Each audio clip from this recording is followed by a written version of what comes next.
anyone who is living with someone who is sick, this would be a good video for them with some good practical tips for everyday life. So for one, if you're living with someone who's coughing and sneezing, we've been told to take a Kleenex and after you're done coughing or sneezing, throw it away. Well, if you have multiple people in a family who are coughing and sneezing, that's pretty impractical. So I have a better suggestion. If you take a washcloth and you fold it into quarters and you store it like this, you can open it up to the quarter and then they can cough into it and then fold it back up, and then they would station it somewhere in their spot in the house and not just anywhere, because that again can spread the illness.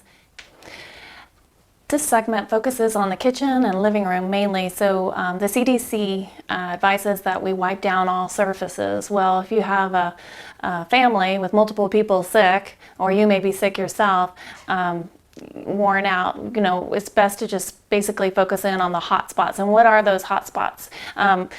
Just imagine people are eating and then they have dirty hands and then they go to put the dishes in the dishwasher. So that is a big hot spot. And what you want to do for that is you can either open the dishwasher with something like a towel and then put the dishes in there, or just make sure, if you don't have a towel, that after you use it, that you're going to wipe it clean. And the other areas that we really want to focus on too will be like the disposal switch, or salt and pepper shakers, or the handles on our fridge, the things that we touch most often. But a lot of people really neglect the dishwasher. And then the other thing to keep in mind, that a lot of the times we'll be washing dishes and then we set them here to dry. And air dry is better than towel drying, just because sometimes we use the same towel that people are using to dry their hands, and then we go to dry what's in the dish drain, and that's a definite way that we can spread germs. And so it's better just to let things air dry, unless of course you have people, family members or yourself, who's coughing and sneezing and you're not wearing a mask. In that case, you'd want to get a fresh towel and use it to dry your dishes. A major way that we can prevent the spread of viruses and bacteria is when we're preparing food.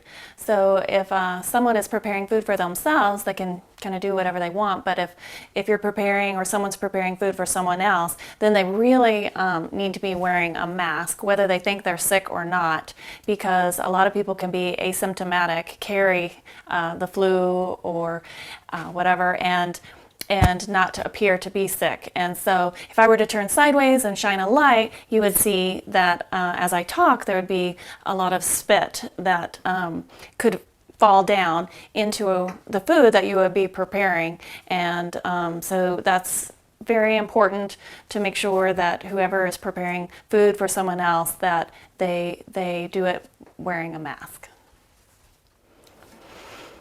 When multiple people are sick in a household, a lot of them may have water bottles like this, which would make it really hard to clean and keep up with.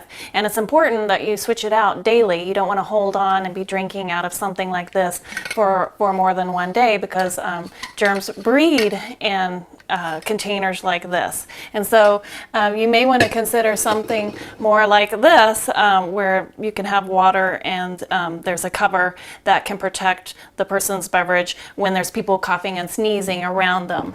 The other thing that's really important when you have multiple people who are sick in a household is you don't want to leave your medicines on the countertop where people can be coughing and sneezing around it. And then, so the best place would be inside a cabinet where you can store medicines. And then the other thing is to be mindful of is when you're dispensing medication, make sure you don't use your finger.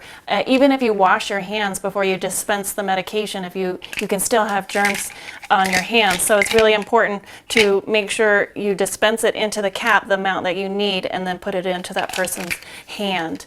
The other thing, if you have multiple people who are sick in your house, is to, maybe you want to make a checklist so that people will be taking their medicines when they're supposed to, as directed, so that they don't fall behind and then prevent themselves from getting better faster.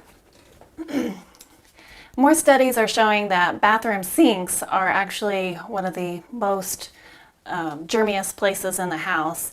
And it's no wonder, because when we're brushing our teeth, we're tapping our toothbrush, and the toothpaste kind of flings everywhere, and then we go walk away. So it's really important that everyone, when you're in a big family and there's multiple people who are sick, that each person kind of be responsible for cleaning up the sink every day.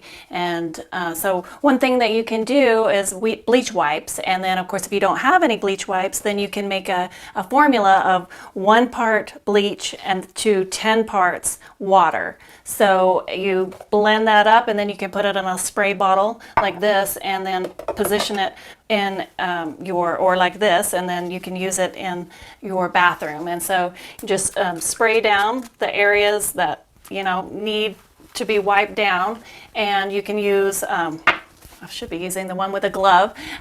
So use a glove, because chlorine bleach is dangerous and should not be absorbed through the skin, and you definitely don't want to be breathing in bleach, because it compromises the lungs, and it's very dangerous if you breathe it in. So, but a dilution of 1 part to 10 parts is safe and very effective in killing all the germs on your sink surface. And then the other thing that's pretty important is to make sure that you separate your toothbrushes when someone is sick in the family. So this is just one idea, one way that I've separated some toothbrushes, and then you can easily throw this in the dishwasher every other day or every day, depending. All right, with everyone in the household washing their hands so frequently, we don't want everyone using the same hand towel over and over. A more effective way might be to hang a bath towel like this, and you have your adults drying their hands here, and then children here, and then the younger ones using the small towel. And then also another thing that's very important is showering. We want to make sure that if people are really sick, that we can contain and not breed germs within the shower. So viruses and bacteria like warm temperatures and moisture. And so the best thing that we can do in that area is take your squeegee, and wherever any water would be collecting, and in this case for this bathtub, it collects on this part of the tub. So you don't need to squeegee your whole shower down. That would be overwhelming. But if each person who showers, when they're done, if they can just hit the parts where the water collects to prevent germs to be able to rest there and multiply. And then the other thing is, I think is very helpful, is to squeegee the bottom of the tub to just make sure that all those germs get down the drain and don't just sit there at the bottom of the bathtub.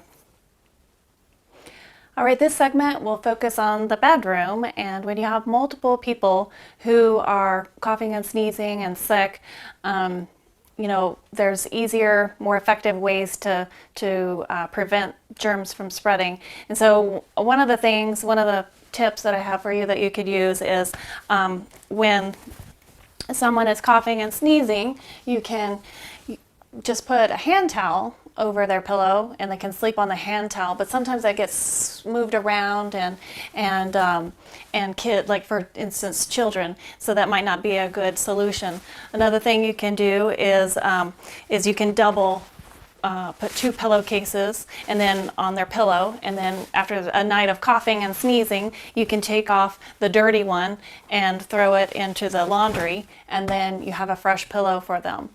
Another thing that you can do to prevent the spread is at night, if they're doing a lot of coughing, they can cough into their washcloth. You can fold it into quarters, and then they can hold it in their hand, or have it in a station to where they can easily reach it and cough into it, and then it doesn't get all throughout the room that they may or may not be sharing with a spouse or a sibling.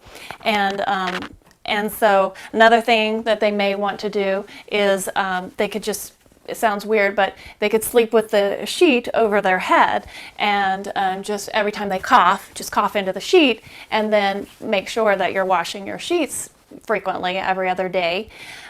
You can protect blankets from coughers by folding over part of the sheet, or you can have a second sheet that's on top of this sheet, and then just completely protect the blanket so that you don't have to constantly take care of washing your blankets.